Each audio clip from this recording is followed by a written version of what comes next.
Assalamualaikum warahmatullahi wabarakatuh. Semoga teman-teman semua dalam keadaan sehat walafiat dan senantiasa dalam lindungan Allah Ta'ala. Amin.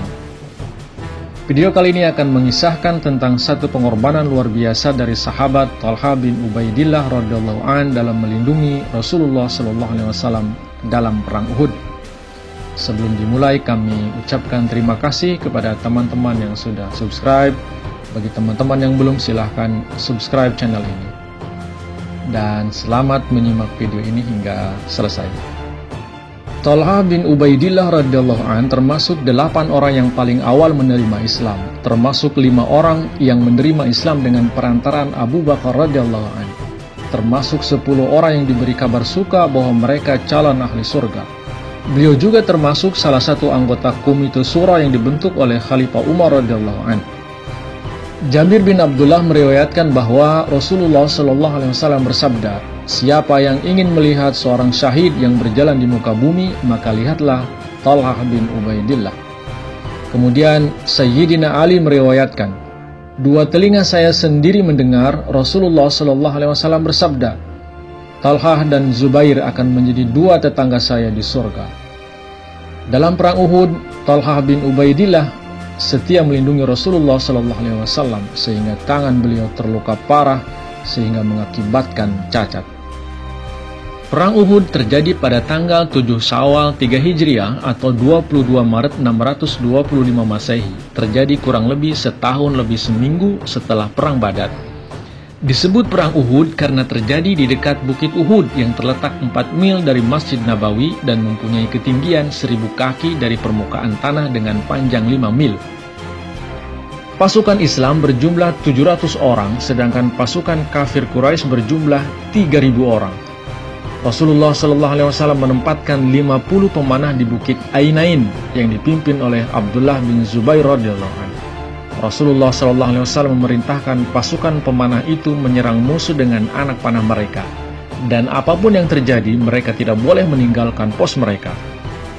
Ketika paruh pertama peperangan nampak dimenangkan oleh pasukan Islam, pasukan musuh berlarian menyelamatkan diri.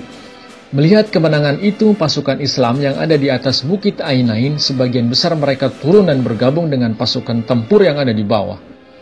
Melihat banyak pasukan dari pihak Islam yang meninggalkan pos di atas bukit, Khalid bin Walid yang saat itu belum beriman, sebagai pemimpin pasukan kafir, ia memerintahkan pasukannya yang tersisa untuk berbalik kembali dan menyerang pasukan Islam. Pos di atas bukit direbut oleh mereka dan pasukan Islam yang tersisa di sana dibunuh, termasuk Hamzah radhiyallahu an, paman Rasulullah SAW. Serangan yang tiba-tiba dari arah belakang itu membuat pasukan Islam terdesak dan cerai-berai. Sekelompok kecil pasukan Islam membuat formasi lingkaran di sekeliling Rasulullah SAW.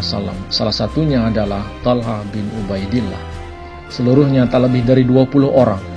Laskar Mekah menggempur lingkaran itu dengan ganasnya. Satu demi satu para sahabat dalam lingkaran itu rebah karena tebasan pedang para prajurit Mekah. Sementara itu dari atas bukit para pemanah musuh melepaskan panah-panah mereka. Mereka mengincar wajah suci Rasulullah SAW. Mengetahui hal itu, Thalhah segera mengangkat tangannya untuk melindungi wajah Rasulullah SAW. Anak panah satu demi satu menghantam tangan Thalhah. Beliau sama sekali tidak bersuara, apalagi menggeser tangannya. Salah seorang musuh yang melepaskan anak panah ke arah Rasulullah adalah Malik bin Zuhair. Thalhah melindungi wajah Rasulullah dengan tangannya. Anak panah mengenai kelingking beliau yang menyebabkan kelumpuhan. Ketika panah mengenai jari tersebut, beliau mengeluarkan sedikit suara karena sakitnya. Rasulullah SAW bersabda, "Seandainya ia mengucapkan bismillah, maka ia akan masuk surga dalam keadaan orang-orang tengah menyaksikannya." Akibat tusukan anak panah yang bertubi-tubi, tangan Thalhah menjadi hancur dan terpotong. Beliau kehilangan tangan seumur hidupnya. Beliau menjadi orang buntu. Lama sesudah perang Uhud, sahabat-sahabat beliau bertanya kepadanya, "Apakah tanganmu tidak sakit saat jadi sasaran panah-panah itu dan sakitnya tidak menyebabkan engkau memekik?" Thalhah menjawab, "Sangat pedih dan hampir membuat aku menjerit, tetapi aku tahan sebab aku tahu bahwa apabila tanganku bergerak sedikit, wajah Rasulullah akan menjadi bulan-bulanan panah musuh."